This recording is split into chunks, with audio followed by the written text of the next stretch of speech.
Britannica defines friendship as a state of enduring affection, esteem, intimacy, and trust between two people. Tonight on Marvelless, we'll see friendships new and old pushed to their very limit as Avengers Assembled goes head-to-head with Ocean's 11 in a battle for cinematic supremacy. Maybe the real treasure will be the friends we made along the way.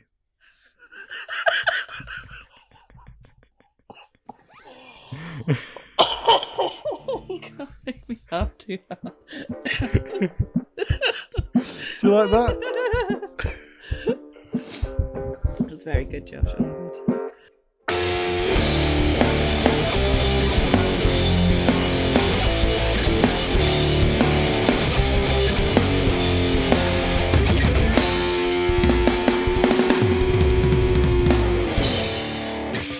Hi there, and welcome back to the Marvelless podcast, your superhero movie detoxing podcast with your co-host, me, Josh. And your other co-host, Lauren. How are you doing today, Lauren?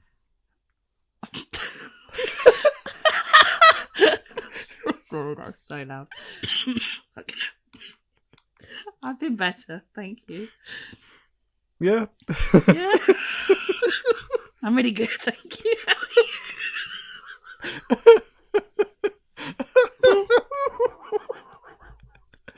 Have you taken cough medicine tonight, Lauren? Sorry, what have I taken? Have you taken cough medicine tonight or anything else to make you a bit loopy? I should do, shouldn't I? Oh my god. Oh, I'm okay, thank you. How are you, John? Yeah, I'm totally, definitely keeping the minute of you. I'm just weeding. Fucking hell. As you might be able to tell, I've been a little bit poorly, Josh.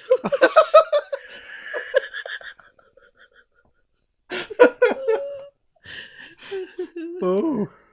I don't know if you can tell.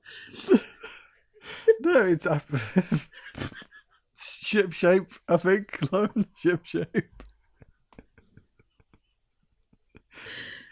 It's the wheezing that's making me laugh. It's the noise that it makes.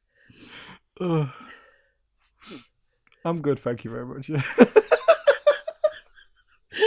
to hear it, Josh. Not a complaint in the world, Lauren. I'm here in the new place. Oh, it looks lovely. Thank you. I like it in your background. Thank you. Yeah, that's for no one at home to enjoy, just me and Lauren. I hope these shelves are more sturdy than your old shelves. Oh yeah, these are IKEA specials. Well, they're actually screwed together, not just held in place by like vibe. Onto the wall. Not allowed to screw into the wall. So Oh. the joys of renting. I'm certain most of our listenership know. Actually, do we have analytics on like the kind of people that listen to the podcast, or? It tells you where they are. I don't think it tells you how much money they have. And so it doesn't tell us like their bank account, like the numbers from the front and the back of their cards. No, only the first 5. I've got time. Rest. I can spend the rest guessing. Oh, Lauren, actually, here's a really fun game you and me can play. And can you describe the front of your credit card just using numbers? It doesn't have numbers on the front anymore. Mine doesn't. Oh, wow.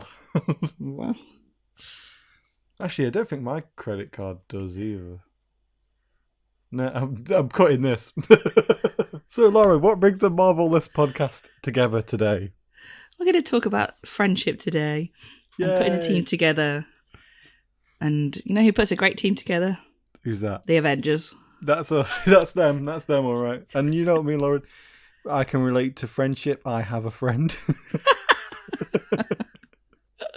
You're my only friend, Josh. Oh, no, don't say that. That's way too much pressure. Is it really awkward that you were the friend I was going to name? Excuse me? Because I've got one best friend, Lauren. Our Lord and Saviour, Jesus Christ. Don't make me laugh again, please. Yeah, so the Avengers and Ocean's 11. The Avengers is from 2012 and Ocean's 11 from 2003, I believe. I think so. Directed by Joss Whedon and Steven Soderheim as well. Soderheim? Soderbergh. Ooh. Foot in my mouth already. I'm tempted to do like really Joss Whedon style jokes this episode. Because something that really stood out to this viewing of Avengers for me is just how poorly written it is. We're going to have an argument about this, I think. Oh no. Uh-oh.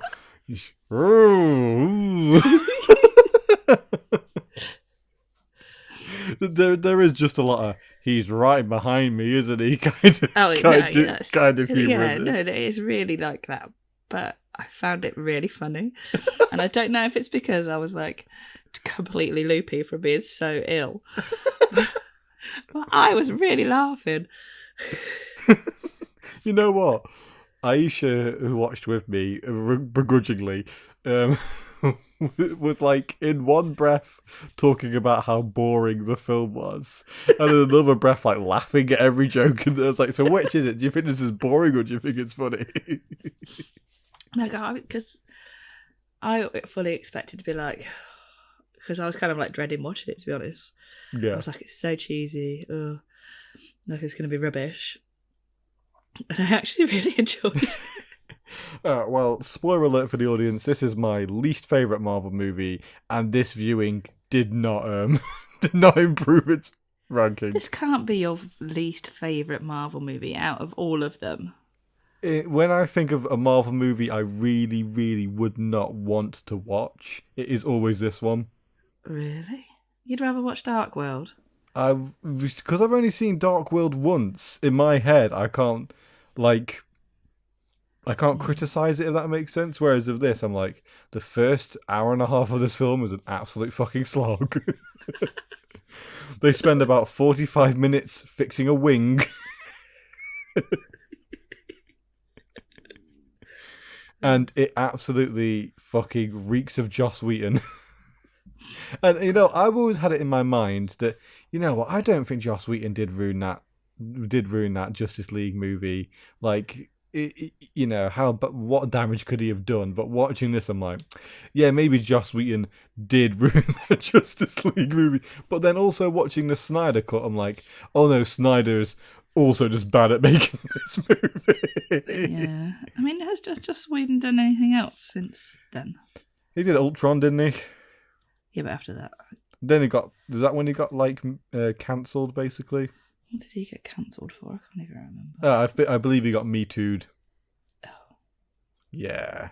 I believe Joss Whedon is not for someone who's like made his like stake in like writing strong female characters and like for female empowerment, apparently does not respect women very much. No, one of the first things that comes up is, what did Joss Whedon say to Gal Gadot? And it said, he claims that he told the Israeli star, so he claims that he said this. So I think she wanted something to be cut. So for the scene to be cut, she would have to tie him to a railroad track and do it over his dead body. That's nice. What a nice guy. Yeah, lovely guy. I just believe that there's been like many people have come forward and said that he has not been respectful to them on sets and like, which is a shame again because you know that's the Buffy guy and Buffy is like super pro women. Yeah. And like even had like a same sex couple in it as well and everything who were women. It's just, you know, it's a shame when someone who makes important art is a piece of shit. But in the film industry, that's just kind of becoming place. Yeah. Yeah. No, he's not really done anything for a while. No, which is maybe for the best. So, I don't have to ask this, Darren, because I know we had both seen Avengers before. I believe we both watched Avengers in the cinema.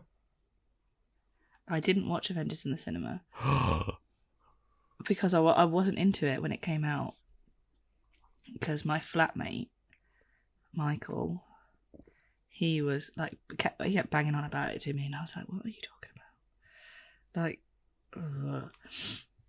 And I think he let me borrow his DVD and was like, you have to watch this, you have to watch this. And then I watched it, and then I was like, oh my God, that was so cool. And then that's how I kind of got into it. Yeah. Did you watch it in the cinema? Yeah, I saw this before I saw Captain America. Oh. Yep. Okay.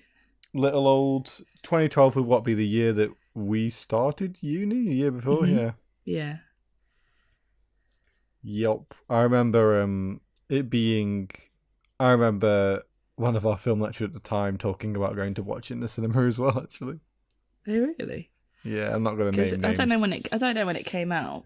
If it came out, I think, during our first semester. Oh, okay, because we would have started in like September. Yeah. Oh, okay. Lauren, would you like to talk us through... okay, is it called The Avengers or is it called Avengers Assemble? I'm pretty sure it's called Avengers Assemble. Yeah, but on IMDb it's called The Avengers. Is it?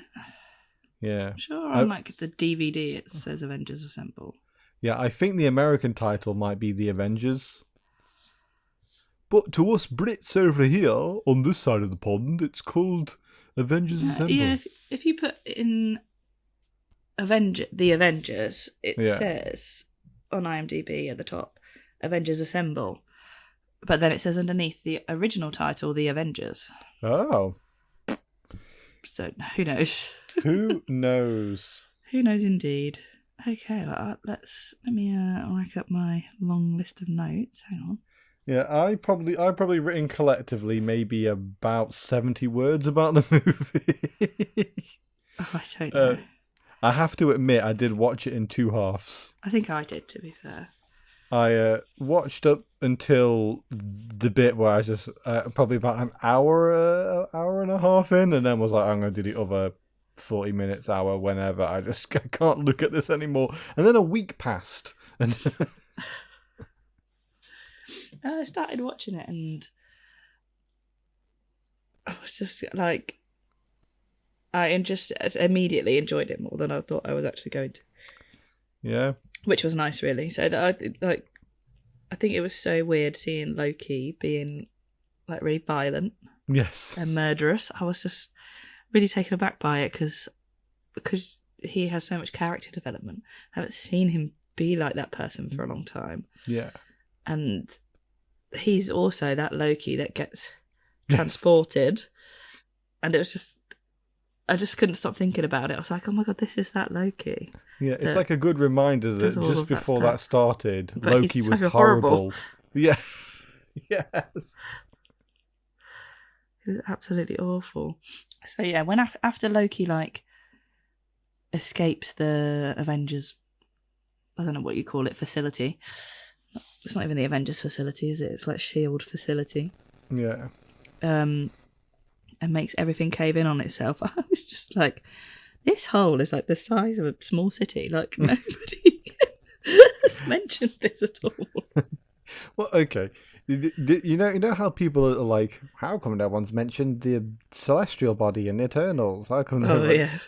I'm like, spoiler alert, gang. New York gets blown up at the end of this movie, and people seem to get over that pretty quick. That was just like, I was like, that's a lot of destruction, and nobody seems to be batting an eyelid. They're just carrying on their normal lives. Like, yeah, this is normal. This is fine. And I've been thinking about that celestial body again. How often do people at work, Lauren, mention the war going on in Ukraine at your work? I don't think they have mentioned it. Maybe I've not. It's been going on for about over a year now. Maybe coming up to.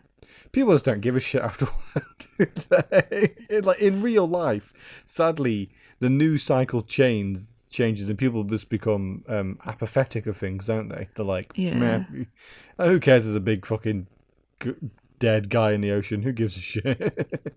It's just a statue now, isn't it? It's been there long enough. Yeah, who cares? I don't remember it being the other way.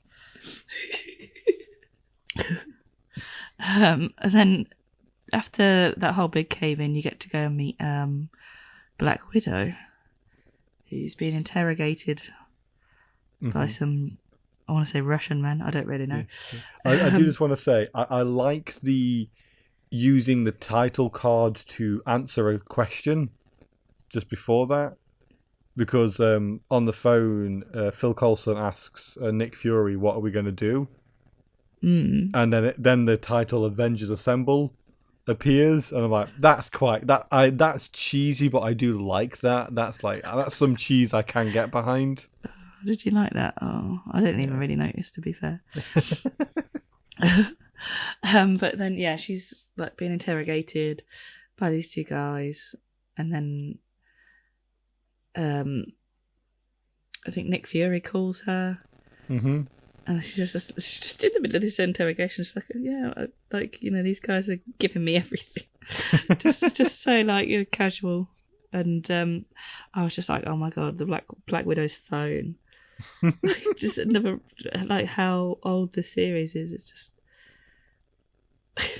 there's no smartphones. No. I'm excited for when we see our first smartphone. When will that be, do you think? I don't know.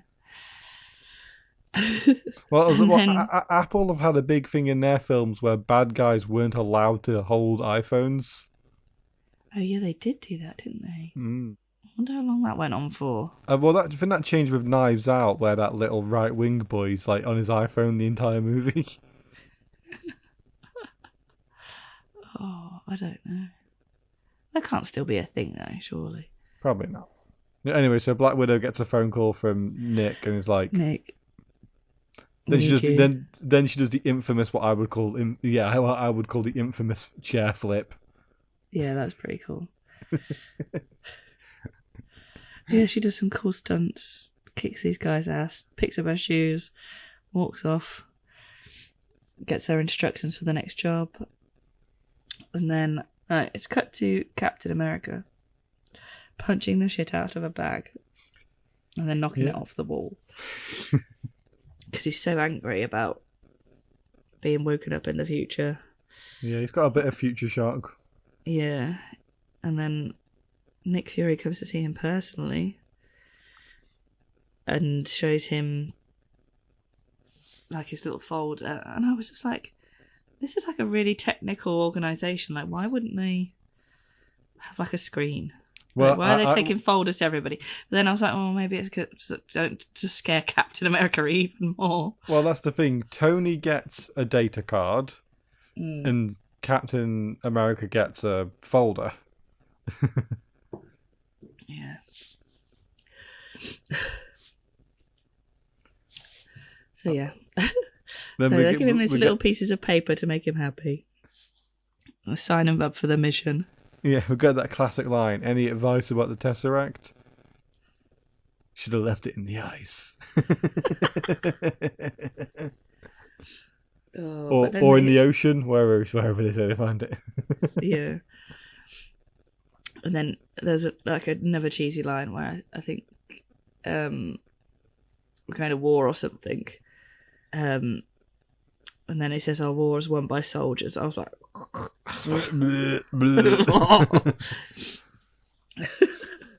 yeah, I do get why people would watch this movie and go, "Oh, these superhero movies are fucking shit." Yeah, no, there's totally some cheesy stuff, but some of it I really enjoyed, and I don't know if it's because I hadn't seen it for a long time. Yeah. But I was really definitely dreading it. I was like, I just cannot be bothered to watch this film. It's going to be so boring. For me, and I don't know whether this analogy was right, it was a little bit like looking at naked baby photos of yourself, where it's just like, oh god, it's just all so awkward, and it's just like things have gotten so much better. Yeah, I think there is that kind of finding their feet. Yeah, this is the first time all of these characters are kind of interacting, and it is a really big job to introduce every single character in the film. Yeah, to get them all in the same place. Mm-hmm. That is a lot of work, and I can understand why that takes up a massive amount of the film. And there's probably other ways of doing it that's not so cheesy, but No, I think the big thing. I think the first half of the film doesn't work for me because it feels like the Avengers are just bickering for no reason. Like it feels like they're all at each other's throats just randomly. What were they on the helipad Well, thing? just from being on the helipad to when they meet and they fight in the woods, and it's just like I don't get why no one here is willing to resolve any of these conflicts with a conversation about what's going on. No,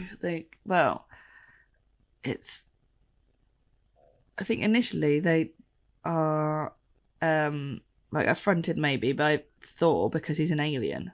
Yeah, So they're kind of like, oh shit, are you on our side or you on his yeah, side? yeah. True. And that's why they're kind of fighting with Thor. I think Captain America's got a funny thing with Tony. He doesn't like Tony from the get-go.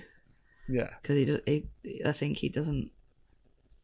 At one point in the film, he says Tony's not the guy to make the sacrifice play, and I think he just thinks he's a selfish, rich, he's just out to make money and make himself famous. Billionaire, yeah, selfish rich billionaire.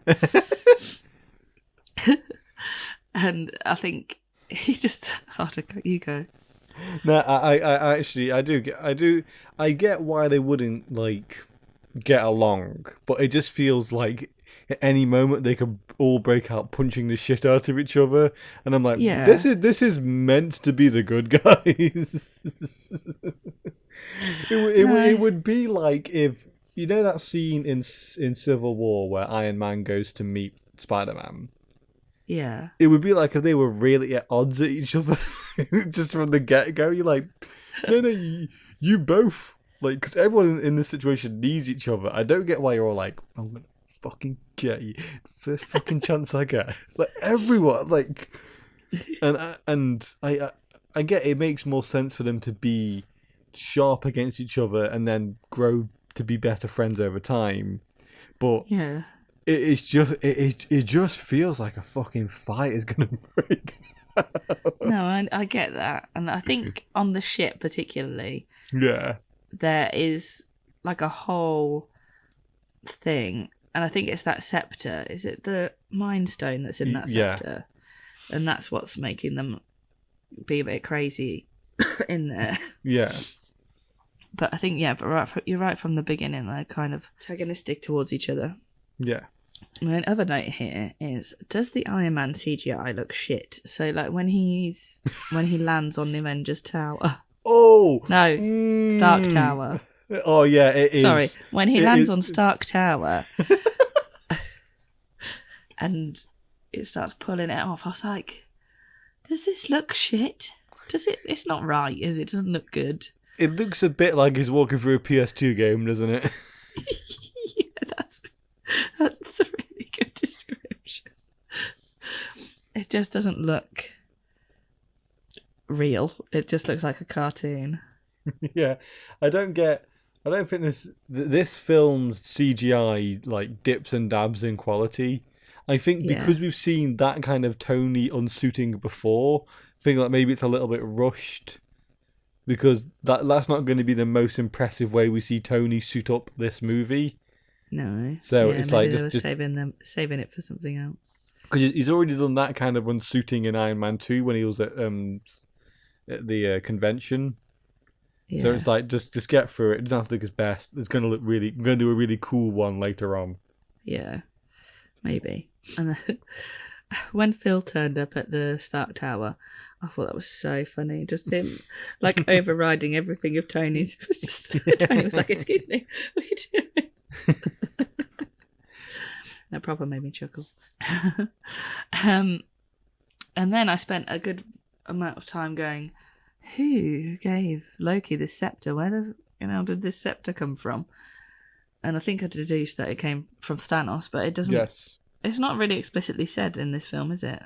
No, it would be weird that Thanos would give away an Infinity Stone. No, well, he doesn't know it's an Infinity Stone, I don't think, does he? Yeah, I think there's a Tesseract and Infinity Stone as well. Mm. I think because it's although this film in the post-credit scene, they seem to be not as interested in doing the like Thanos wants the gauntlet, but more that Thanos wants to court death storyline, because that's the line that's said to him at the end, isn't it? In the post-credit scene, they're like, anyone like to visit Earth is to court death. Yeah. You know, and it's like, oh, maybe it's just a massive fucking plot hole because they had no idea whether they're ever going to make another Avengers movie ever again, and we True. can just, we can forgive them for their crime of Thanos giving away 2 Infinity Stones to Loki, who up until this point in Marvel history has just been a massive fucking loser. So that's the guy you're going to want to give. Thanos didn't give him the Tesseract though, did he? The Tesseract was on Earth for whatever stupid reason. Oh yeah, because it was in the ocean. Yeah, it was flying that massive fuck off plane. Yeah, the biggest plane you ever did see. Unnecessarily big.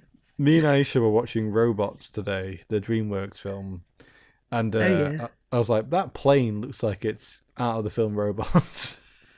It's like a big cumbersome machine. Yeah.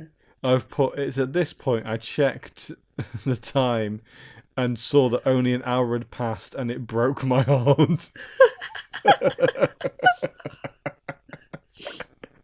See, I've got here, Cap versus Loki was really fun. Them fighting was fun, and then Tony turned up next, which was really good. I think that must be where they're in the. He's trying to get someone's eyeball.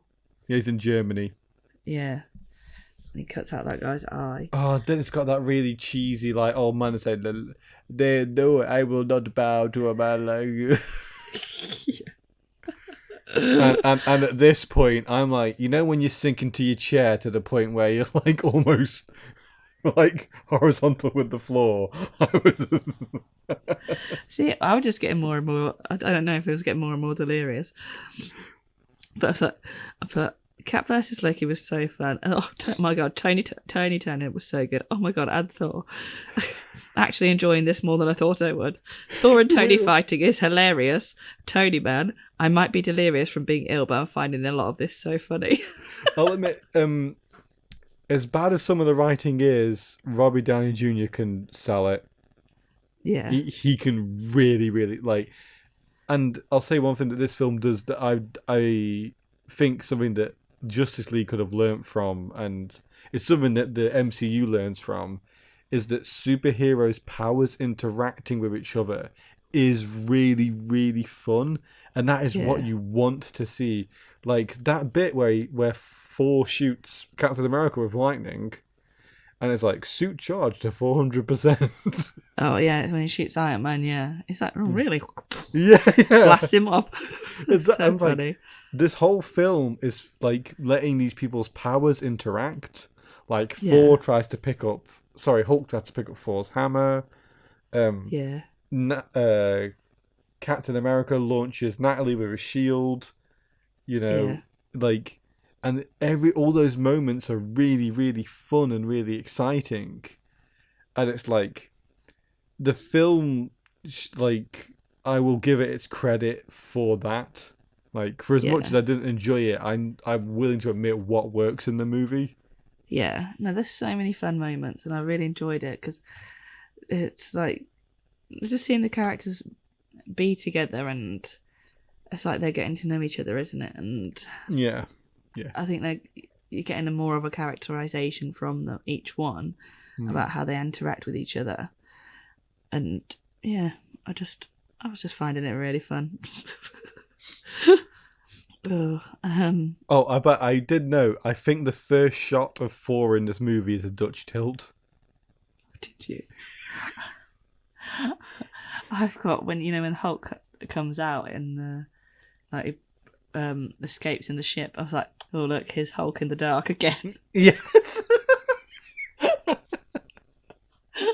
What is the point? And the bit where the Mind Stone's really fucking with them. There's a massive Dutch tilt on Thor's face in that sequence. Oh yeah. And I was like, is Joss Whedon taking the piss, or does he think this is good? I don't know. Maybe he's trying to tap into like the cinematography of each Yeah. character or something. I don't know. Maybe that's what they were trying to go for. Thank you for bringing that word up, Lauren. I was hoping I could trick you into saying cinematography. I put, why does most of this film look like a television show? It has just literally a real television show vibe. It looks like a Spanish soap opera. I don't know what the fuck they did. It looks like Agents of S.H.I.E.L.D. Like, if you watch Agents of S.H.I.E.L.D., it's exactly the same. But you know who bloody made Agents of S.H.I.E.L.D.? Joss Whedon. Yeah, boy. So it all looks the bloody same. But yeah, it looks like a TV show. I've got a note here from Aisha that she really wanted me to say. Thor's costume looks shite. Oh, I thought his costume was good in this one. I didn't have that opinion, but Aisha did want that out there. That she thought his costume looked shit. I thought his costume looked better than it did in the Thor film. Yeah. I think she really likes the style he has in Ragnarok, which I will say is his best style throughout all of them. That is the best style. I think Avengers is a much better style than the Thor movie. Yeah. But yeah. I can see where she's coming from. Yeah. And then Captain America jumping. I don't like how he jumps. I don't think he should be able to jump. I don't think he should be able to jump as high as he can jump. No. It seems ridiculous. I imagine he's got like a 6-foot vertical leap. It's like, I know he's a superhuman man, but I just feel like that doesn't. I don't know. It just doesn't feel real. Like, it doesn't look right. I will say that this air hanger sequence does have my favourite joke in all of the film, which is when Iron Man needs Captain America to like hack a panel, and he says, "What can you tell me about the panel?" And Captain America's seems to run on some kind of electricity. And I'm like, yeah, like that's. I hate the fact that like every superhero kind of has to be brilliant at everything now, and I'm like, no, why the fuck would Captain America know fucking anything about how this massive airship works? Like, even if you hadn't been frozen, he's a soldier. Like, why would he know how to fucking hack a computer panel? Like, no, it is funny. Like, I will say one thing that Wheaton does right in this movie is that every character does have like a distinct weakness in comparative to other ones. Yeah. You know, like not everyone's not brilliant at everything. Which humanises them to an extent, doesn't it?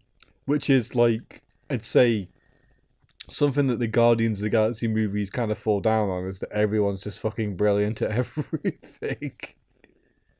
Are they? Yeah, well, they're all equally good at fighting. They're all equally good at flying. Rocket kind of stands out because he can build things, but like they're like on a, and not to boil the Guardians down to like action figures bashing against each other. When it comes to fighting, they're basically all identical.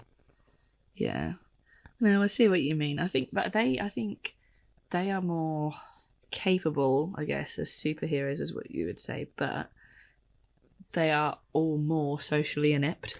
Yes, and then that's where James Gunn brings the friction in that. Yeah, is that all these people who are very competent at like basically the same things, their friction comes from again just not being able to interact with each other. Yeah, and he plays on that again in the Suicide Squad, where it's like, oh yeah, we've got what's he called, Peacemaker and Deadshot, who are the exact same guy, and then what's he called, the lieutenant guy from the first one. I can't remember. It's been a while since I watched it. Yeah, but you know, like you got 3 of the same characters with the same powers, but the fact that neither of them like each other really, really works. That's where they've, you know. I want to say his name's Rick, but it's not. I don't know. Loki, I think he does something quite nasty to Phil Coulson at this point. Yeah, so, they're coming from the fighting, I think. Well, yeah, no. Yeah. Yeah, hang on. They haven't come in yet. So Loki kills Phil. Poor Phil. Yeah. R.I.P. Pour one out for a real one. But this film is so surprisingly violent. I was going to let Elliot watch it soon, but I'm not going to now because it's actually like really violent. And then I was like, Cap had a gun. He was shooting people. I was like, what on earth is this? Yeah, it's something to step away from. But again, in the first Avenger, Captain America uses a gun. That's like, he's a soldier. Like, he's going to shoot people. Oh, it was just a surprising thing to see him wielding a gun shooting people. I was like, what on earth? So yeah, everyone's sort of like the ship's fixed. They all come back inside. Fury's like... How long did it take him to fix that propeller, would you say? Oh, I don't know. Quite a while. It's a pretty long sequence, right? Would you say about a third of the film's runtime is dedicated to fixing I don't think the it was propeller? a third of the film, but it was a good like 15, 20 minutes of them fixing the ship. But other stuff was going on too. Yeah. But mainly ship fixing. I think I've got confused personally about what's going on, but so Phil's dead. Were you when you were watching the Avengers? Oh no, because I think I've written it down in order. So then Black Widow and Hawkeye have a weird but sexy fight. Oh, they do have a weird but sexy fight. Yes, there is a lot of like tension between them. Yeah, and I was like, is this meant to be sexy? Is this meant to be them just like hating each other? It was really like I didn't know. Well, is that a funny thing? Like, they're the only two Avengers that technically don't have like this weird personality clash, but because Hawkeye's been mind controlled by Loki, they're having like a physical clash. Yeah, and they know each other from previous things, and I guess an audience, you don't know what their actual relationship together is. Yeah, like they've played it out in this. It feels like it could be somewhat love interesting. Do you think that's to make the reveal in Ultron bigger? Maybe. I can't remember whether Nat knows he has a family or not. I think she does. Right. I don't know. Maybe it's just to keep the audience interested because she's the only woman on the team. Yeah, and again, is that kind of gross to be like the only woman on the team? Of course, she fancies another member of the team. Otherwise, why would she be there? Yeah, who knows? But I've put Scarlett is so beautiful, but I don't know what they've done to her in this film. She looks like she's got the bold glamour filter on. Have you seen that on TikTok? Do you get what I mean? It's this whole TV show vibe, isn't it? Yeah. I think she looks really wide in this as well. Was she pregnant when they were filming? I don't know. I don't know if she was overly wide. I know she was pregnant in one of them. It might have been Ultron. Right. But, well, actually, that explains that bit where she walks in, she's carrying shopping bags in front of her belly. Yeah, and then she's got... Yeah, I think she was pregnant in Ultron because she's wearing a dressing gown and it like cuts off at her belly and you can't see it. It's like the first season of Modern Family where the mum in that is like pregnant and she's like always stood behind things. What's she called? Claire? Claire, yeah, she's pregnant and like clearly for most of the first season. Like literally, if you watch it, she's like always holding shopping bags. She's always stood behind the kitchen counter. Like... That's funny. Yeah, I don't know. I think they don't know if they just put too much makeup on her or just made her like up too much. But yeah, I was just like, oh, she's so pretty. What have they done to her? Or maybe it's just because Joss Whedon is a woman hater and he was like, this is the only woman in this film. I've got to make her look gross. Or maybe he's like, this is what guys think is hot. This is what we've got to do. Guys, as in me, Joss Whedon, think is hot. That's the good stuff. Me, woman hater Joss Whedon, this is what I think is hot. Skin tight black assassin suit because it's really practical for killing people. I actually think it's kind of weird. I noticed for the first time ever that she's got an Avengers logo on her outfit. I'm sorry, not Avengers. She's got a Shield logo on her outfit. Oh, well, she does work for Shield. Yeah, but it's just like one of those things where it's like, oh, that goes later on. It's just because you don't think of her costume developing much over the movies. No. And it's like, oh, I guess you just lose the Shield logo at some point. Mm. can't say I've noticed, to be fair. Well, again, this was how bored my mind was. I was looking at things to be interested in. Oh, so then Loki takes over Stark Tower. I keep wanting to call it Avengers Tower. He takes over Stark Tower, sets off his little blue light. Tony turns up to get his other suit. Yeah. And then Loki launches him through a window. And I thought Tony's suit-ups are so good, but if he was launched through that window, he would probably be dead. You know, I would say this suit up is really good, and the suit that he wears sick. is really good. Yeah. Like, I do miss something that we do lose later in the films is, I know that there's one in Infinity War, but like these suit ups are always like a bit of a set piece in every Iron Man movie, and I do really like them. Yeah. Like the suitcase one in Iron Man 2 is my favourite one. They're so creative. And Yeah. I think I'm just trying to think of what it's like in Iron Man 3, but Iron Man 3, it's like, because the suits are they're kind of based on this, they can be summoned to him. yeah. Like, I'm excited to watch that. I really like Iron Man 3, and that's like the one that people don't like. Yeah, there was a lot of hate. There's a lot of hate for that film. It's like, you fucking don't disrespect Shane Black's work in this house. He made the fucking Nice Guys, okay? You go for Iron Man 3, you go for Nice Guys, and I'll fucking kill you. Nice Guys is amazing. What's the other one? Is it Kiss Kiss Bang Bang? Kiss Kiss Bang Bang. He's in the film Predator. Oh, is he? Yeah. Then he made that Predator. He made Predators. He made one of the Predator movies. Oh. Oof. Yeah, I will say that, like, Aisha asked when Loki threw Iron Man out the window, I was like, are the Asgardians like super strong? Like, as Loki got super strength, I was like, no, he's just strong because he's an alien, basically. He's like, but comparative to Thor, he's meant to be quite weak, isn't he? I think so, yeah. I think as against a human man, Yeah. he's very powerful, but against a human man with a pacemaker, Loki is quite smart. It's quite strong, sorry. that was funny.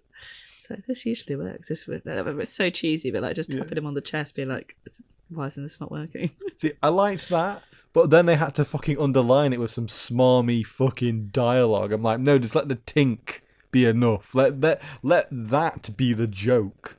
Like, is this the film where Robbie Downey Jr. was hiding fruit on set and just eating it constantly? Right. I think he did that in quite a lot of the films, to be honest. Yeah, I think I'll let you get to the end, then I'll say what I think. Not that I've been saying what I think. So, well, then the Battle of New York commences after the blue light hits the sky. All the aliens are summoned, and then they're weird aliens. They're like made out of metal. I couldn't really work out what they're meant to be. Well, they're a hive mind, aren't they? They're like all connected to like the mothership, and we'll see them again in Infinity War and Endgame. Yeah. The Centauri, I want to guess. Chitauri, yeah. Chitauris, yeah. But they're like Mechano men. Yeah, just weird little metal alien men, big metal whales, like flying through the sky. They're designed to be unhuman enough that you don't feel bad that you watch about 500 die in this movie. So many died, and the amount of things that got destroyed, and the amount of people that must have died. Yeah. In this New York battle, and I've just put, God, how many people died in this battle? And then I was also like, that guy who cleans up all the shit in Homecoming, Yeah. like he must have had loads of fucking work to do. The whole like cleanup of New York. Then it's damage control take it over, don't they? Yeah. And then my next note is Hawkeye's hairless, smooth arms. Yeah.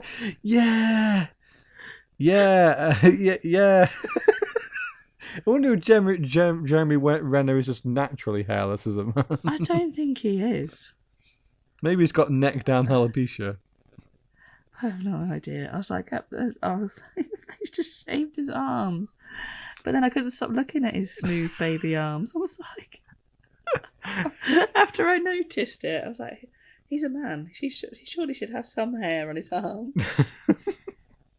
Are you not a man, Jeremy Renner? Where are your hairy arms? I just didn't understand why they would shave them. All humans have body hair, Yeah. apart from Hawkeye. I was like, does it offset the arrow if your arm's a bit hairy? I was like, I don't know. Does it get tangled in the bow? Oh, imagine that. Imagine it pulling it. Oh. Ripping out a load of hair. I realised that all of the Avengers stuff that will get retroactively mentioned and referenced later on, to me is more interesting in reference than in practice. The shot where it's spinning around them and all of them are there, and the bit at the end where they're all facing up to get Loki. I was like, I could not give two shits. And I think it's funny because I feel like in these, I'm normally the one that goes a bit easier on the Marvel movies, but this one I'm just like, like this. No, but I've put Avengers camera spin. It's still pretty sick. I liked it. I enjoyed it. Oh, Lauren, it's so good. We had different experiences of this. It's like the music come up and they did a little spin. I was like, that's pretty cool. I like that. And it is so cheesy. It really is. But I had so much fun watching it. I'm so glad I get to be the curmudgeon this episode, Lauren. And then at some point, Cap says bastards. And I was like, oh my God. Why is he swearing? Aisha pointed out during the Battle of New York, there's that shot of that woman being saved by Captain America, just so later on they could interview her and she could be like, Captain America saved my life.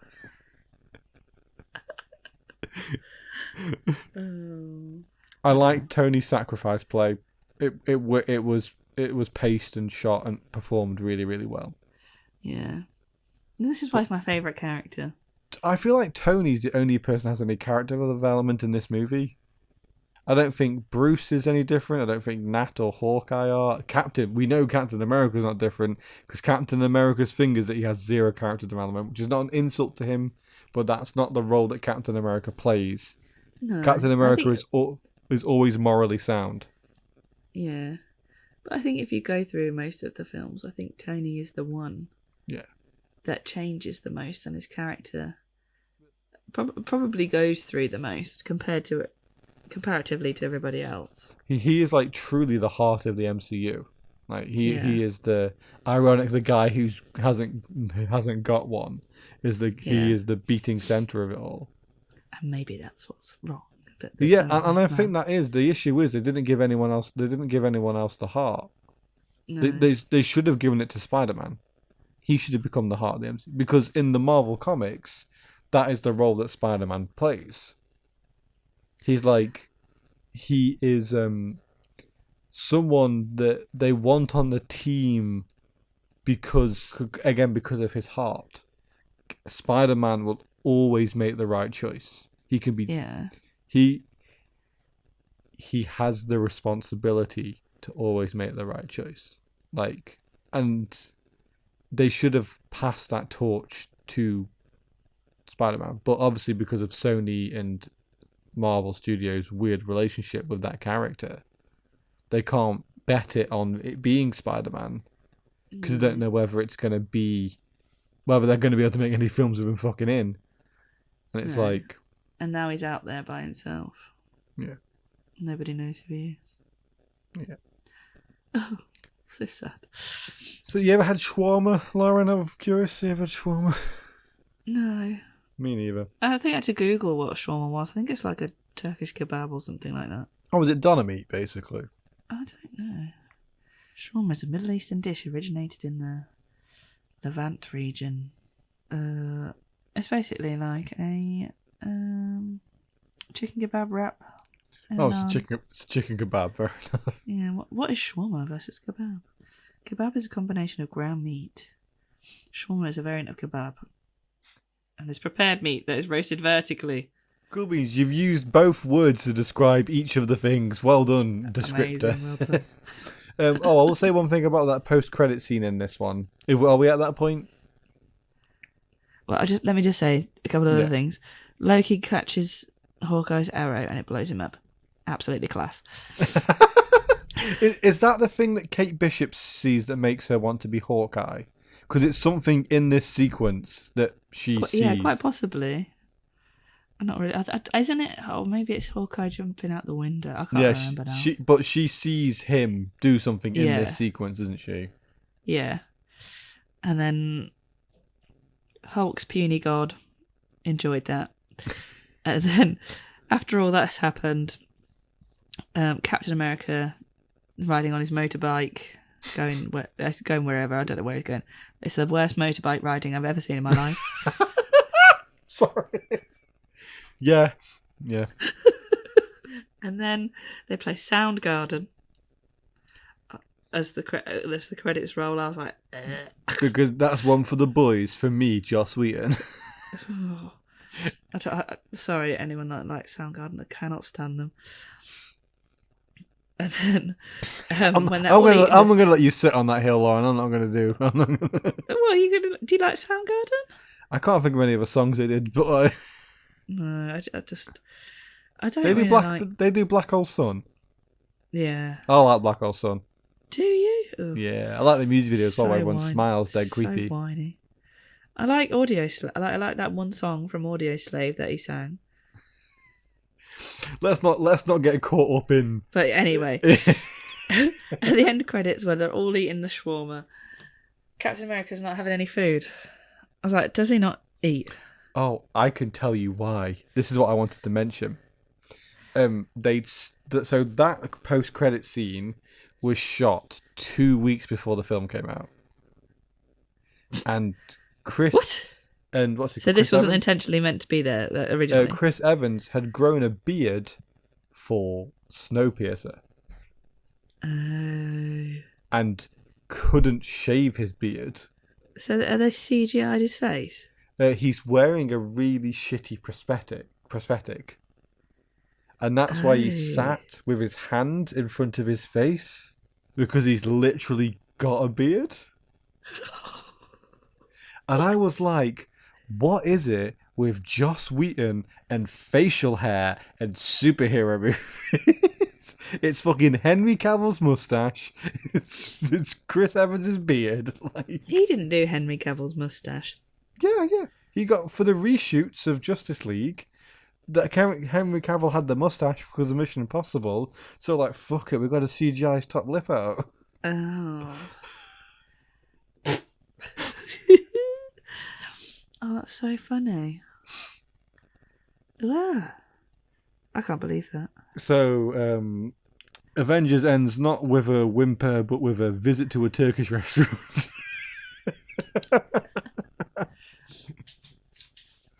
What shall we do? Guys. Shall we do some scores? Go for it. Out of 5, as always, gang. Make sure you mark along at home and do send your scores in. So, out of 5, I gave the film 2.5. For the whole film? For the whole film. I'm going to give it a 3.5. Can't believe you enjoyed it so much more than me, but that's only worth 1.2. I'll give it. You want to give it a 4 then? No. 3.5. Avengers can't win this episode. The acting, I gave a 3. Because I thought the performances were good, but they were delivering such hack material that I was irritated by most of the people's presence. I'll give it a 3 because Tony's. Oh yeah, Tony's Tony. I would. All those 3 points are for Robert Downey Jr. saving the movie. The cinematography, I gave a 2 because it looked like a fucking television show for 80% of it. I was gonna give it a 1. I'll give it. Let's go 1.5. Gosh. The editing, I gave a 2 because I couldn't name anything interesting done with it other than the answering the question with the title. I'll just give it a 3. The sound, I gave a 2.5 because I liked the dink when the sphere touched his glass. I'll give it a 2.5. And the costume, I gave a 3 because I liked Iron Man's suit, and I don't understand why Captain America started wearing his old suit for the Battle of New York. Because Phil designed it. No, Phil designed his new suit that he wears on the hangar, but he wears his old suit in the Battle of New York. Oh, God knows. Yeah. For the lols. Maybe his new suit was dirty. I don't know. Yeah, he's in the wash. I'll give costume a 3.5 because I really liked Loki's costume. I really liked Thor's new costume. And you loved Hawkeye's arms. Loved Hawkeye's costume with his smooth arms out. You think how easy a Hot Wheels car would go over those arms. It was just so smooth. Like some poor woman had to exfoliate and scrub those arms daily and moisturise them for him, I bet. And that was like 4 months of someone's life as well, because these films don't come around easy, do they? I need moisture. Get moisture in here quick. Okay, so for me, that gives the film a solid 15. So I've got a lovely score of 18. Giving it a grand total of 33. 33. Interesting. And then the drum bit plays here, I believe, to break up the 2 segments.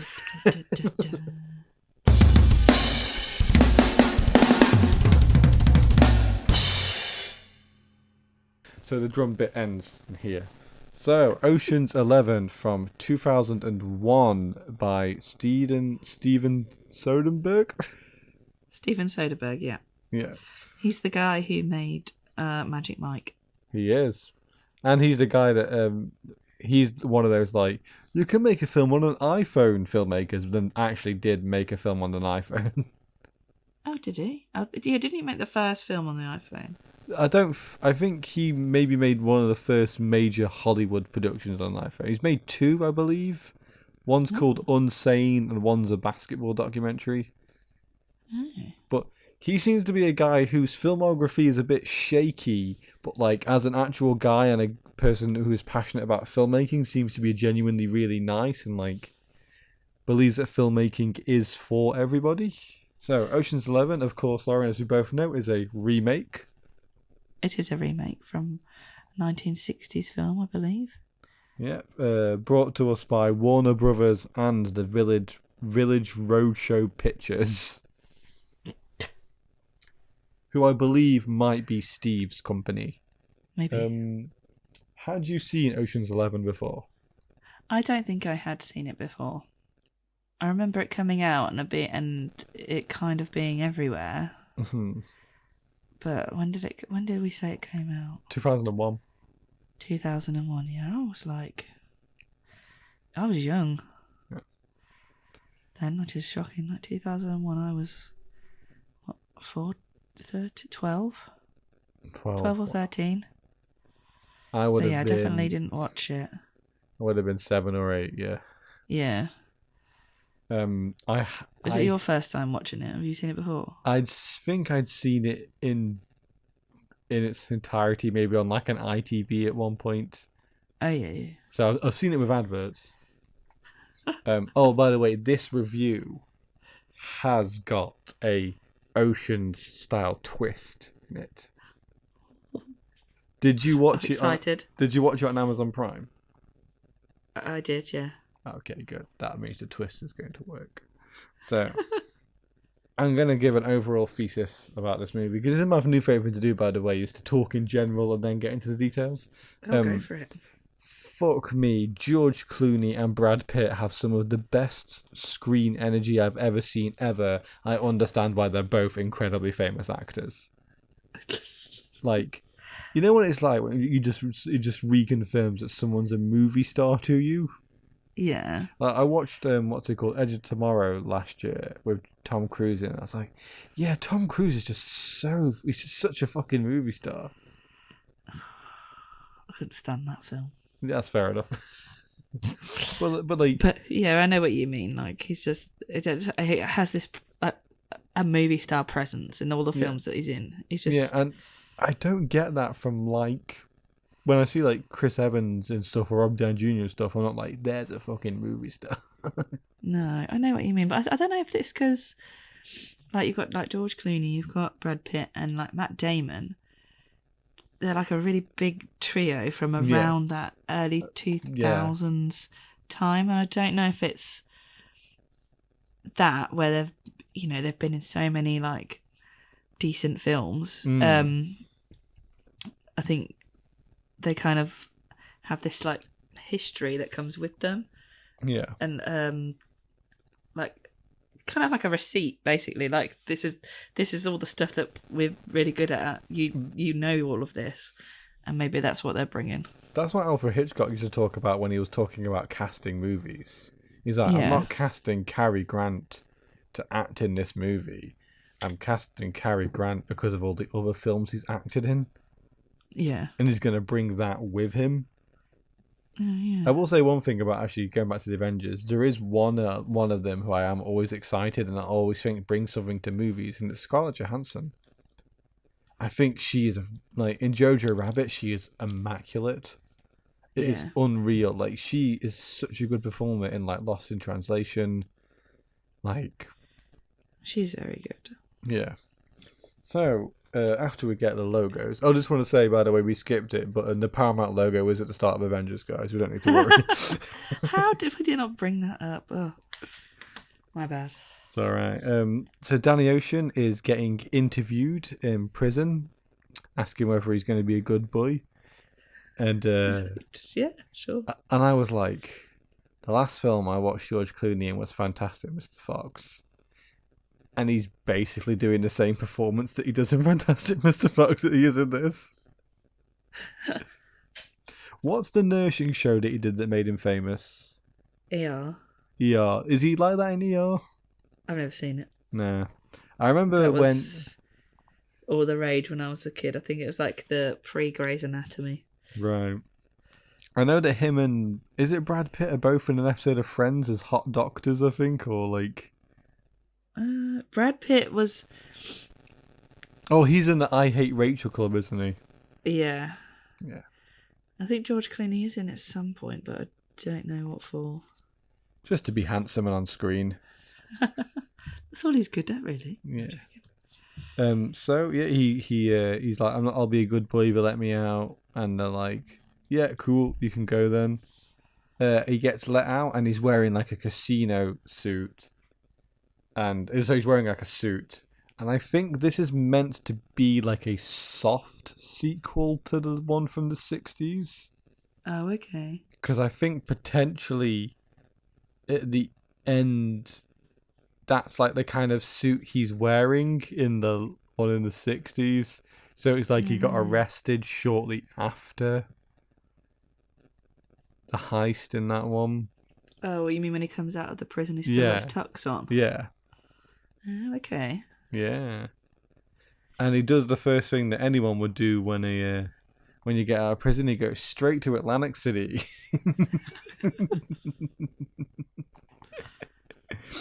Where he goes to find his friend Brad Pitt, who is teaching people teaching actors how to play poker for movie roles. Oh, that's funny. Yeah, it's got Thingy from Spider-Man 3 and That 70 Show in. Yeah, I was like, as soon as he goes, oh my god, it's Eric. Why is he teaching Eric how to play? And they were like all famous actors. I was like, he's not the top of the list of many famous actors, to be fair. But they're all credited as playing themselves, which I thought was really fun. Yeah, that was cool. It's going very, very poorly, this teaching them how to play poker. Danny joins their game, and then some of the most homoerotic flirting I've ever seen in my life takes place between George Clooney and Brad Pitt, who, at the end of the scene, I thought were going to perform acts of love on each other. Well, that just might be me responding to putting the two most charismatic men in the room. Sorry, two of the most charismatic men in the world in the same room together, and just like. I didn't get that vibe. I thought it was more like they were like antagonising each other, like one-upping each other. It was like winding each other up, not in a sexy way, but it could be a sexy way. Maybe I was just seeing what I wanted to see. But they have like instant chemistry.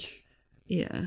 Like, and it's something that I was like, I kind of wish there was a bit of that between Hawkeye and Black Widow. There's just like this instant like, bam, these two people know each other, they're great. We're just told that they're really good friends throughout all the movie, but then when they actually get back together, it's a bit like, yeah, I guess they're really good friends. No, I know what you mean. Yeah, there's that instant thing of, oh, they know each other, but it's not. You can't tell whether their relationship is a good relationship or a bad relationship. Yeah. Danny tells, and it's funny, I'm going to refer to him as Danny Ocean and George Clooney throughout all the movie. He's going to get both his names. But Brad Pitt will only ever be called Brad Pitt. Danny tells Brad Pitt... Because Rusty is a stupid name for a character. It is a stupid name for a character. It's what you call a dog. Brad Pitt... George Clooney tells Danny that he wants to rob 3 casinos in one night. And at this point, I was like, the cinematography in this film has been so, like, changing up styles constantly. Yeah. Like, some scenes will be super locked off on a tripod, but some will be, like, handheld and more wavy. Like, sometimes they'll shoot scenes from super far away. And again, it's only, like, 4 scenes into the movie. And I'm like, Steven is really playing with style here. Yeah, I think he's got this kind of like a fake voyeur style. Yes. He has like this like you're kind of there and you just see these things happening kind of style, and it's like, oh, you're not really supposed to be there. Kind of thing. That's the kind of thing he did with Magic Mike. It's like almost like a fake documentary. Yeah, it has got, again, because especially because this one starts with the interview, it has got that documentary vibe, but it still looks like a movie as well. Yeah, it's like the best shot documentary you've ever seen. Does that make sense? Yeah. Oh yeah, so he wants to rob the 3 casinos, but the 3 casinos all keep their money in one vault.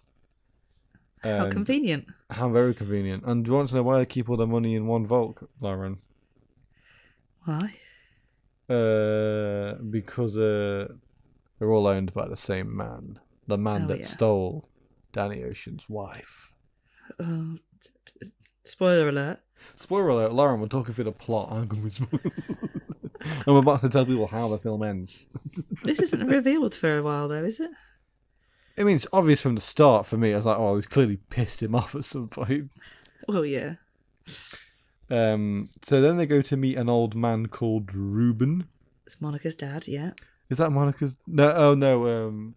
Yeah, it is Monica's dad. Sorry, I'm thinking of the other old man. Yeah, Ruben, who, there's a great sequence when he's describing all the attempted robberies on that casino before and how far people got.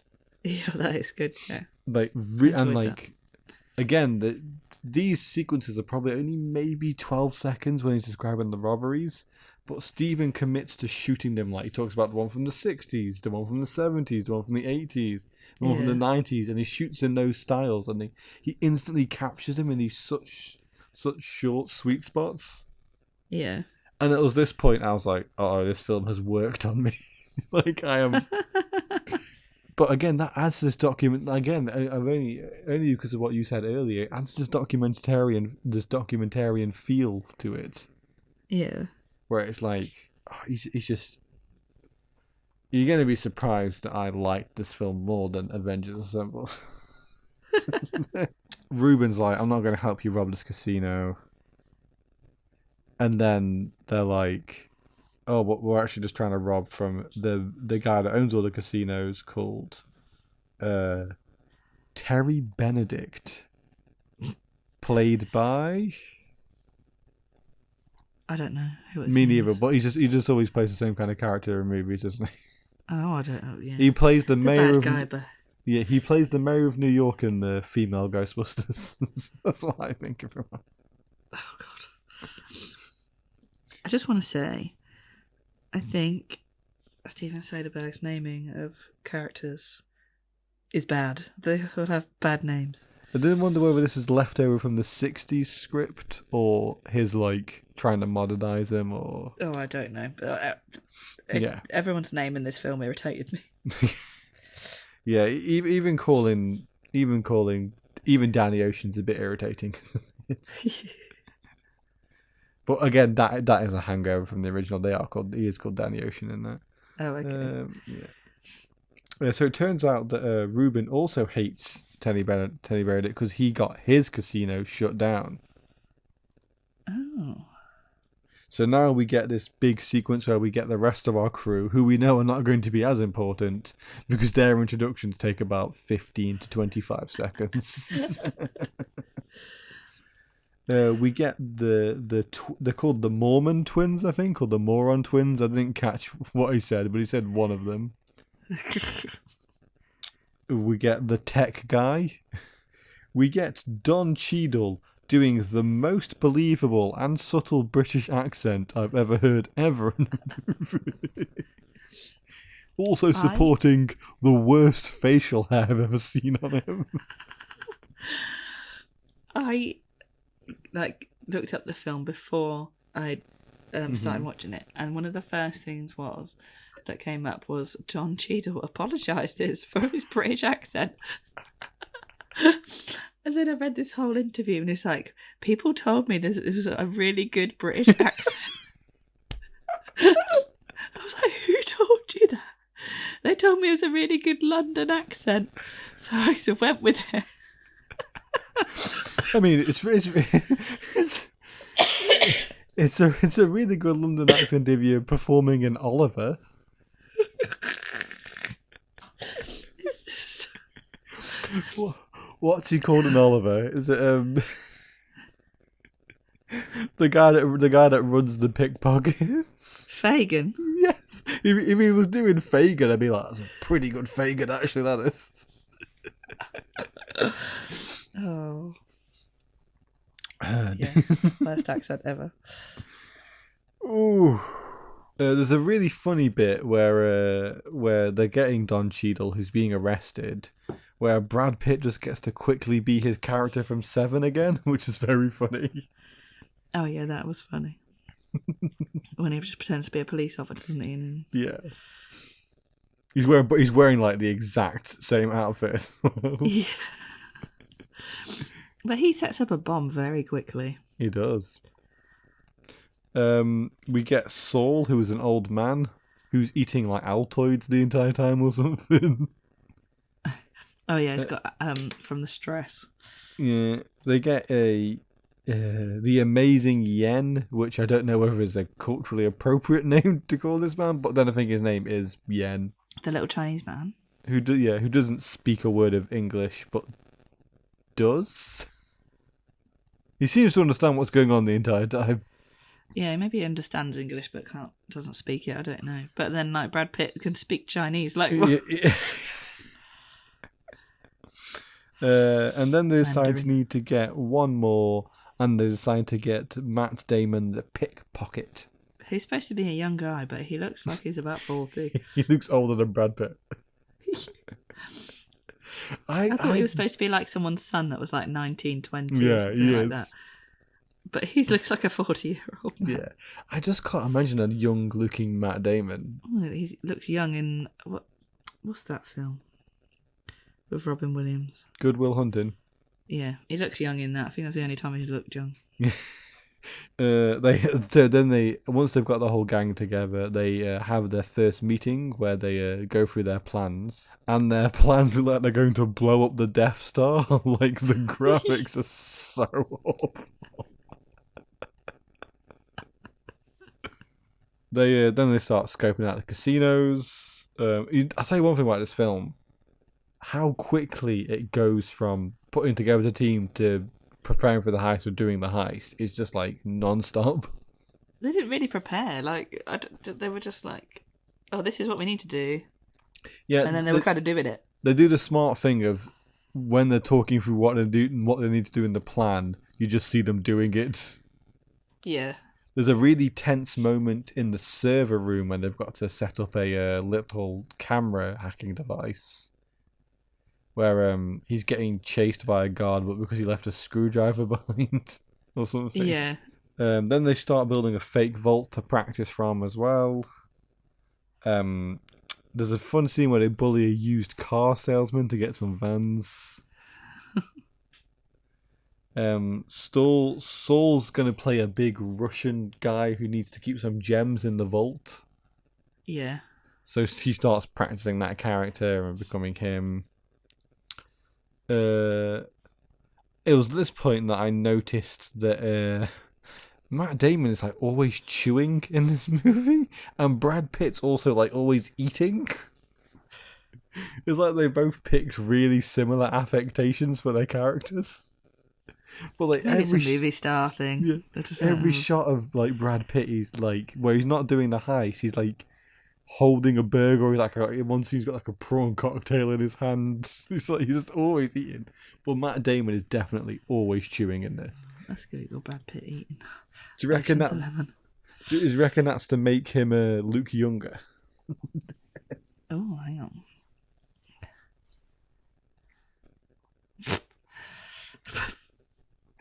So, from Far Out magazine, finally for Rusty constantly eating in Ocean's 11, Pitt revealed that there was thought behind it. He said, well, there was actually a method to that because he was always on the run, always on the move. I figured he could never sit down and have a proper meal. So he always had to grab something on the run. Fair. You know what? Yeah, fair enough. I'm glad that me noticing something in the movie, I got a confirmation from the actor that I'm really smart. So we finally get introduced to our last main player of the piece. We get introduced to Tess, who is Danny Ocean's ex-wife, played by Julia Roberts. There we go. That nearly escaped my brain. Who they meet up in like a cafe, and not Brad Pitt and George Clooney's instantly like, "Well, can we get back together, please?" Well, isn't she just there and he turns up and like stalks her? Yeah, he's hired Matt Damon to stalk her as well, hasn't he? Yeah. Saul convinces Benedict to put his special gems in the vault the night of this big fight. Danny and Tess have some more talking, and turns out Matt Damon's also following Danny as well. Sorry, Matt Damon is also stalking Danny Ocean.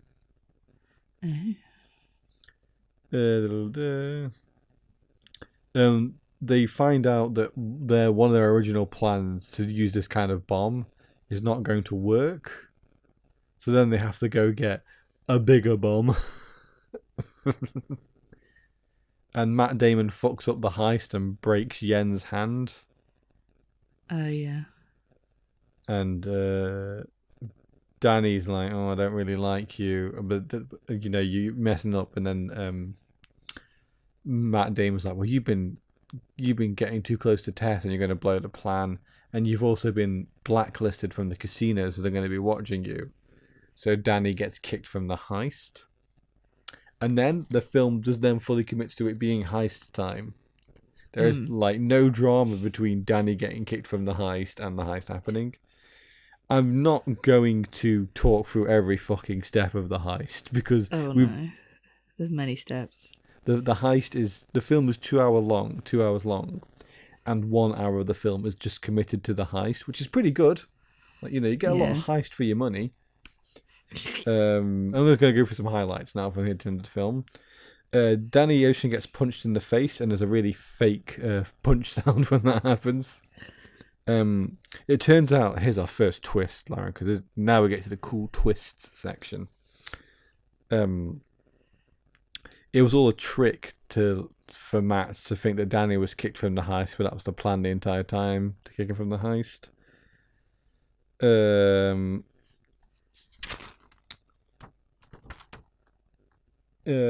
Yeah, everything just keeps going on and on. It turns out that that vault that they were planning, that they were building to practice on, somehow played into the actual heist. And yeah, they set up cameras in the fake heist, in the fake vault, and then they played them through the CCTV of the casinos. At this point, I wrote, men will literally do a heist instead of going to therapy.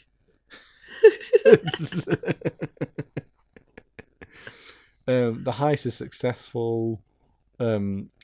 Tez gets back with Danny like seconds before he's arrested. Yeah.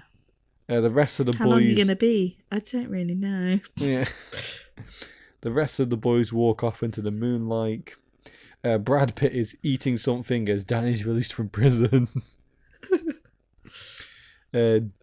Tess and Dan make out in the back of Brad's car as they're followed off into the sunset. Beautiful. And so, Lauren, now time for my big Ocean's 11 twist. Oh, yeah. This cut is not the theatrical cut of the film. No, really? Yeah. What did we watch? We watched the TV edit, which is the only edit available of the movie, on streaming. What? Yeah, when we so were where's the cinema cut gone? I think it's on some. What's the difference? All the scenes are way shorter. Like the heist, there's way more tense. Aisha was talking about this because Aisha had seen it before, and she was like, "This film's too short." Like, I see. You see, I said to Lee, this film is just a bit. It's like, it doesn't seem to have any pace. Yeah. Or, like stakes. Like you don't feel worried or anything at any point. It's just kind of going through the motions. Yeah, like Yen's broken hand doesn't come up again until after it happens because it's all cut from the heist. What? Yeah. And you know, there's the bit where the suitcase is put on the wrong thing in the box that Yen is hiding in. There's a longer scene where that plays out as well. It feels like the main thing they cut down was like Yen stuff and. Like, basically, any scene that didn't have Brad Pitt, George Clooney, or Matt Damon in is, like, chopped. That's so bizarre. Yeah. So that was my big twist, Lauren. Oh, now I'm going to have to try and buy a DVD with the real cut. Apparently so. So, shall we do some scores? Okay, go for it. The film, again, audience, do along at home and submit your scores. The film, I gave it a 3.5. I'm going to give it a 2.5. The acting, I gave a 3.5. I'll give it a 3. Because of how charming everybody was, I could not get past Don Cheadle's accent. Just bringing the whole team down, man. Yeah. Cinematography, I gave a 3.5. I don't really like what he is doing, and I think, a 2.5 from me. The editing, I gave a 2 because we watched some shitty edit of the movie. Yeah, I'll agree with you there. A 2. The sound, I gave a 2. No pace. For that crappy punch? Yeah. And also, I couldn't hum you a line of music from it. No, yeah. 2 from me as well. Costume, a 2.5. Nothing to complain about, nothing to compliment. Yeah, 2.5. Completely meh. Yeah. So for me, that gives it a big old 17. There's a 14.5 from me. Very good. So, Lauren, in the battle between the friendship groups that are the Avengers and Danny's Ocean's 11's. Who is victorious? Okay. You know, should I get Luke to make us a drum roll? If Luke wouldn't mind doing a drum roll, Yeah. that'd be cool. You know, so audience, you may or may not be listening to a drum roll right now. Okay, so the Avengers has 33 points. Ocean's 11 has 31.5. Oh, it's another shallow victory for the MCU over the rest of cinema. I think a deservedly so victory. I had way more fun watching the Avengers than I did Ocean's 11. Fair enough. I apparently enjoyed Ocean's 11 more than you, but not enough for it to win. No.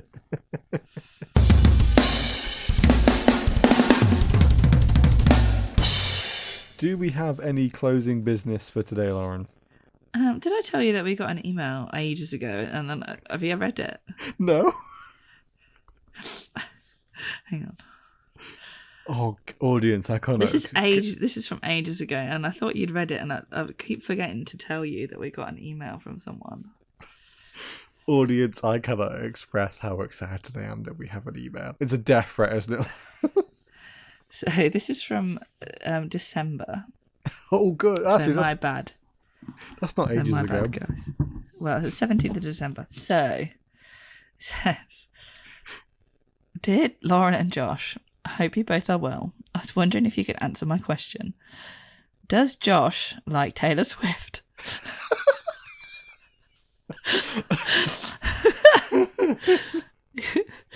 I know he said things previously that may have annoyed some Swifties, but are these comments made in jest, or are they symptoms of a deeper resentment, or a superposition of the two? And if he does indeed like Taylor Swift, I would like to inquire as to what his favourite song of hers is, if you wish not to.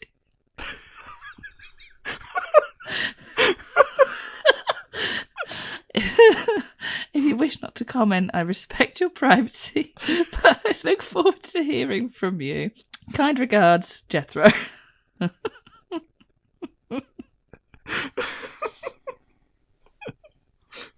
Oh God! Is that from Jeffro? Yeah. Is that our friend on the Retro Gem Media podcast, Jeffro? It is indeed, yes. Oh dear. I'll open the question up to the floor, Lauren, because I know how I feel about Taylor Swift, but I don't know how you feel about Taylor Swift. I feel, what's the word? Like I'm totally unbothered by Taylor Swift in the slightest. I can't remember what that word is. Nonchalant, laissez-faire. Yeah. Yeah. Let her just crack on. I'm not bothered. I like Shake It Off. There we go, that's it. I like Taylor Swift as a person and have no time for her as an artist. She makes music that does nothing for me, which is not a comment to say that it is bad or good. It is just not for me. Yeah. The same way that Stretch Armstrongs aren't made with me in mind. When Taylor Swift writes her music, I'm probably not the person in mind when she's writing it. Yeah. Saying that, again, I like Shake It Off. I think me and Lauren were both in uni when Shake It Off came out, so... Yeah, that was a classic we play on the ukulele. Yeah. But again, to make it to end on a positive note, I think Taylor Swift is she is someone that is actively trying to get young people to vote, which I have a lot of respect for. She put her neck on the line when she was like, people should vote and probably not vote for Donald Trump. Yeah. Like, you know, most artists wouldn't be so bold and so political, and I have a lot of respect for her for that. Like, No, I mean, she's not afraid to speak out about stuff, and no. like, I've seen, like, I don't follow her much or know much about her really, but, you know, I've seen things where people comment on the way she looks or what she's dressed like, and she's like, what's that got to do with anything? Yeah. Like, she's not afraid to speak out for women, and which is cool, I guess. Yeah, She's like a crazy cat lady. yeah. Got those Well, cats. I can't wait to see how good Argyle is. So we can see how good she is as a film writer. I really hope she gets credited for fucking writing this book. Yeah, so to circle back around Taylor Swift, I think as a musician she's absolutely fine. She doesn't do anything for me personally. But again, she's like a politically outspoken person who is like trying to better the world. I just wish she didn't take her private jet fucking everywhere. Just don't like the concept of private jets. Yeah. I don't think that's a very strong, like, you know, I don't think that makes me a bad person for not liking private jets. No. You know, I think it's weird when a family has got like 4 to 5 cars. I'm like, why do you need that many cars? No, I know what you mean. I think there was some sort of like report on what she'd done, and I think she'd done more damage to the environment using her plane than Yeah. a lot of other stuff that went on last year. Yeah, it's like if she travelled everywhere like first class on a plane or like on a train or whatever, I'd be like, yeah, fair enough. Like, who gives a shit? It's just the fact that I know that her and her boyfriend use her private plane a lot to see each other now, and it's just like, maybe just send a text or something. I don't know. It's FaceTime, guys. Yeah, me and Aisha were we were in a relationship for 8 years separately, and I never once got a private plane to see her. I'm not saying that makes me better than Taylor Swift. Have you heard the big Taylor Swift news? What is the big Taylor Swift news? They don't know if she's going to make it to the Super Bowl for his game. Why not? And I keep seeing, I must end up on some like weird Swifty TikTok thing, because I've seen people planning how she's going to get to the Super Bowl on time. Well, Laura, before you begin, can I guess by her private jet? Well, they're like, oh, you know, her concert in Japan's on. It's because she's in Japan for her concert. So she's in, like, I think her last concert's on the 10th, but the Super Bowl's on the 11th. But where she flies back, like if she flew back from Japan, the time difference would mean she would land in America at like 10 o'clock on the morning of the 11th, so then she would have time to get like ready, and then like there's been like whole timelines across TikTok of how she's gonna get to the fucking Super Bowl to support Travis Kelce. Yeah, and again, this is another issue I have with Taylor Swift. It's not her; it's her fans that fucking think that she's the second coming of Christ. There was another TikTok today, and like, she's like, but like apparently obsessed with the number 13, or her fans are obsessed with the number 13, and they're like, what's the Super Bowl like? It's on like the 11th of February. 11 plus 2 is 13. Crazy stuff like that. I think the Super Bowl falls just on the same week it does every year. Yeah, it does. Yeah. But they think Taylor Swift's like woven, like intertwined the story of her life with absolutely everything. People get really like hooked on numerology, don't they? Yeah. Like, people need to discover this word, which I really like, which is coincidence.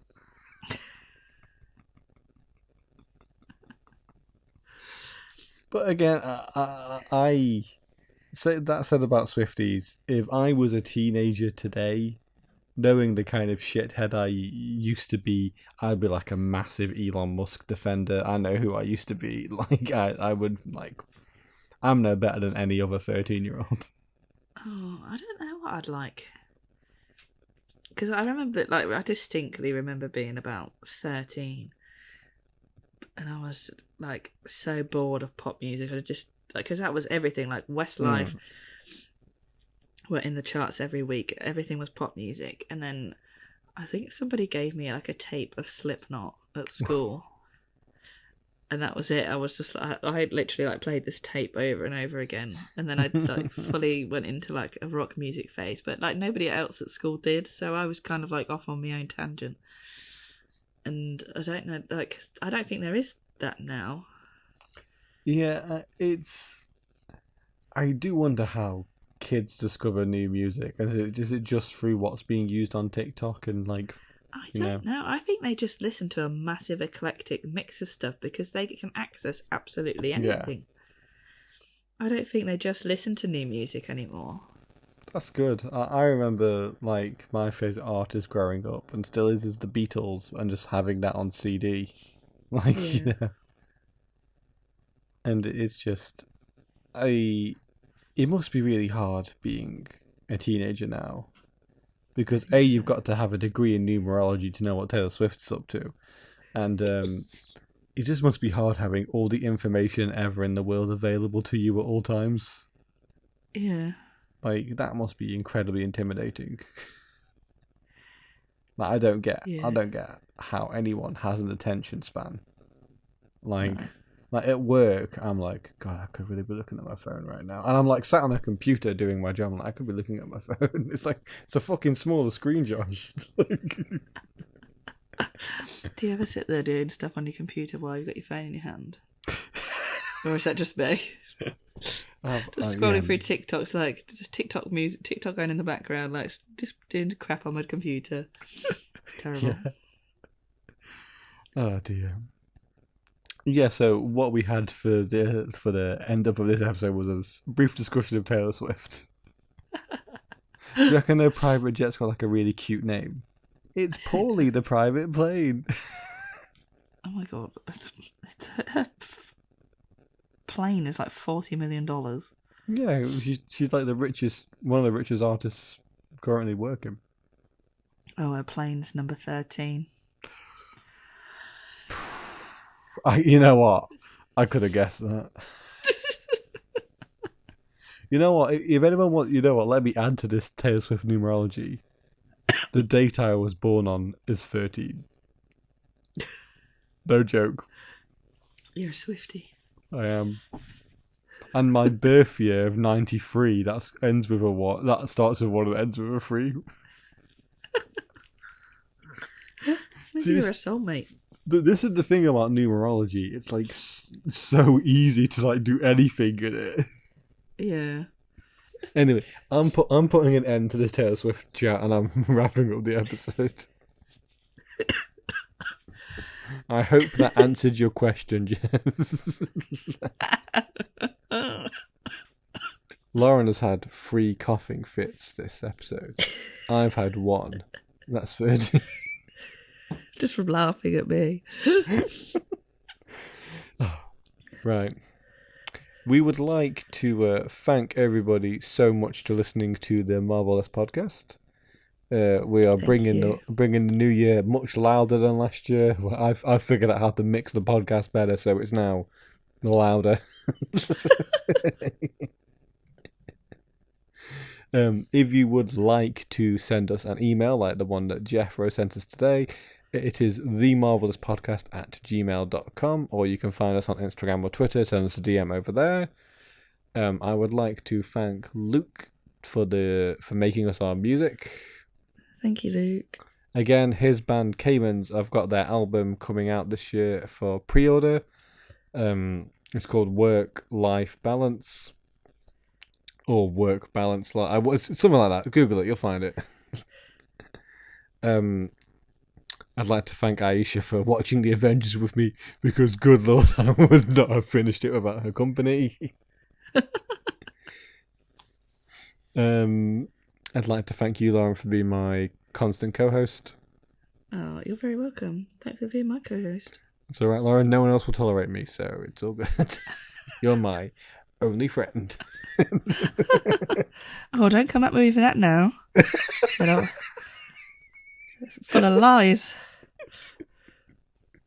Oh dear. We hope you are having a How do we end the podcast? What do I do? Just thanks for listening. We Yeah. really appreciate everybody that listens. Yeah. And then you normally do this. This is the bit where the podcast ends. Bye.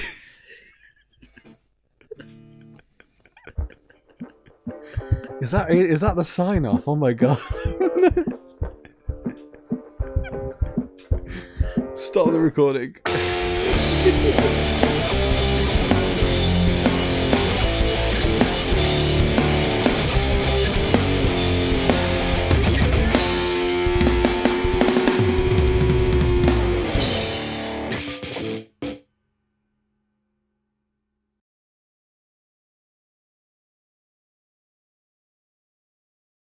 Friendship. No, we'll go with that then. Okay, so Friendship Lauren, ragtag group.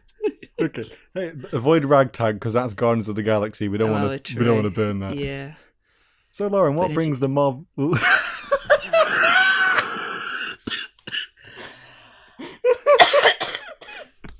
my god.